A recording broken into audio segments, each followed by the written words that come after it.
Hello అండి, welcome back to our channel క్లిగెంట్ ethnic జియో. ఈరోజు నేను మీకు ఒక స్నాక్ అంటే ఒక డెజర్ట్ రెసిపీతో మేము ముందుకు వచ్చాను. అదేంటి అంటే మన సూజీ కేక్ అనమాట. Suji chocolate cake. సో దీన్ని నేను సింపుల్గా ఎట్లా చేశాను అనేది ఈ వీడియోలో మొత్తం చూసేసేయండి. ఓకే, చూసాక ఎలా కుదిరిందో మీకు లైక్, షేర్, కామెంట్ చేయడం మాత్రం మర్చిపోకండి.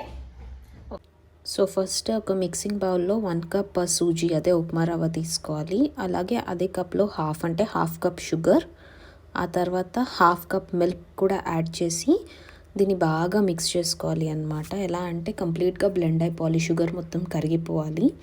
అలా కరిగిపోయే వరకు బాగా మిక్స్ చేసుకొని కాసేపటి తర్వాత పక్కన పెట్టేసేయాలి. ఒక 10-15 మినిట్స్ కోసం లిడ్ లూజ్ చేసేసి పెట్టేయాలన్నమాట. ఇంకా ఇంకో పక్క డ్రై ఫ్రూట్స్ కట్ చేసుకుందాం మనం. మీకు నచ్చిన డ్రై ఫ్రూట్స్ వేసుకోవచ్చు. మా ఇంట్లో క్యాష్యూ ఇంకా బాదాం ఉన్నాయి కాబట్టి మేము అవే వేసాము. 10 మినిట్స్ తర్వాత లిడ్ ఓపెన్ చేసి 1/4 cup condensed milk, 1/4 cup oil వేసుకోవాలి. ఇవి వేసుకొని మళ్ళీ బాగా మిక్స్ చేసుకోవాలి. ఆయిల్ చాలా మట్టుకు స్మెల్ లేని ఆయిల్ ప్రిఫర్ చేయండి. మేమైతే ఇక్కడ రిఫైన్డ్ సన్ఫ్లవర్ ఆయిల్ వాడుతున్నాము. సో దీనివల్ల ఏంటంటే మీ కేక్ టేస్ట్ ఎక్కువ చేంజ్ అవ్వకుండా ఉంటుంది. ఇప్పుడు మన దగ్గర బేకింగ్ పేపర్ అయిపోయింది కాబట్టి మనం ఇలా టిన్కే ఆయిల్ రాసుకొని తర్వాత పిండితో అలా అద్దుతున్నాము. దీనివల్ల ఏంటంటే బేక్ అయిన తర్వాత మన కేక్ అనేది టిన్కి అంటుకోకుండా ఉంటుంది. సో దీన్ని జస్ట్ ఇలా పిండి వేసేసి అలా రబ్ చేసి మొత్తం కింద సైడ్స్లో మొత్తం కవర్ చేయడమే. నార్మల్గా ఫ్లేవర్ కోసం వెనిలా ఎసెన్స్ వేయాలి, కానీ మా మమ్మీ వెనిలా ఎసెన్స్ ఇంట్లో అయిపోయిందని మర్చిపోయింది, సో ఆర్డర్ చేయలేదు. అందుకని మేము ఇక్కడ ఇలాచీ పౌడర్ వేస్తున్నాం దాని బదులు.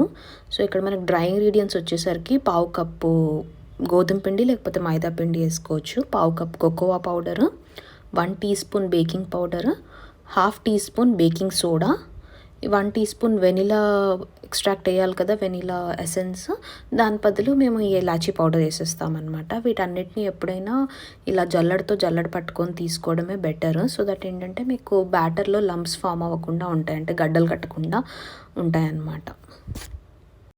ఈ బ్యాటర్ని మరీ ఎక్కువసేపు కూడా కలపకూడదు. ఒకసారి ఇంగ్రీడియంట్స్ అన్నీ మిక్స్ అయిపోయి లంప్స్ లేకుండా ఉన్నాయి అంటే ఇంకా తర్వాత డైరెక్ట్గా టిన్లో వేసేయడమే.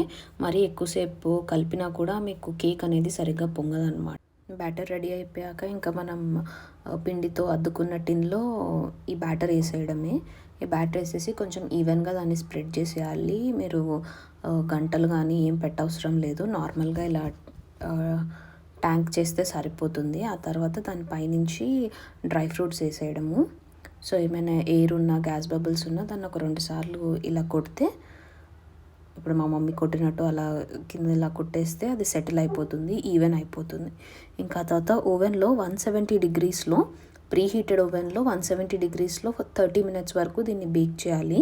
సో మోస్ట్లీ 30 మినిట్స్ కూడా పట్టదు, కొన్ని ఓవెన్స్ తొందరగా కూడా అయిపోతాయి. సో ఇట్స్ బెటర్ మీరు 22-23 మినిట్స్కి చెక్ చేసుకుంటూ ఉండండి. ఎందుకంటే మరీ ఎక్కువ బేక్ అయిపోయినా కూడా కేక్ అనేది గట్టిగా అయిపోతుంది, మీకు మాయిస్ట్నెస్ ఉండదు, మంచిగా అనిపించదు అనమాట అది. సో ఇప్పుడు ఫైనల్లీ కేక్ అయిపోయింది, బయటికి తీసాము. కొంచెం కూల్ అవ్వాలి. కూల్ అయిన తర్వాత దీన్ని మనం ప్లేట్లోకి ట్రాన్స్ఫర్ చేసుకుందాము. కూల్ అయిన తర్వాత ఇలా ఒక నైఫ్ తీసుకొని దాన్ని ప్లేట్లోకి ట్రాన్స్ఫర్ చేసుకోవడమే. సో మనం పిండి అద్దాం కాబట్టి ఏమీ అంటుకోలేదు, ఈజీగా వచ్చేసింది.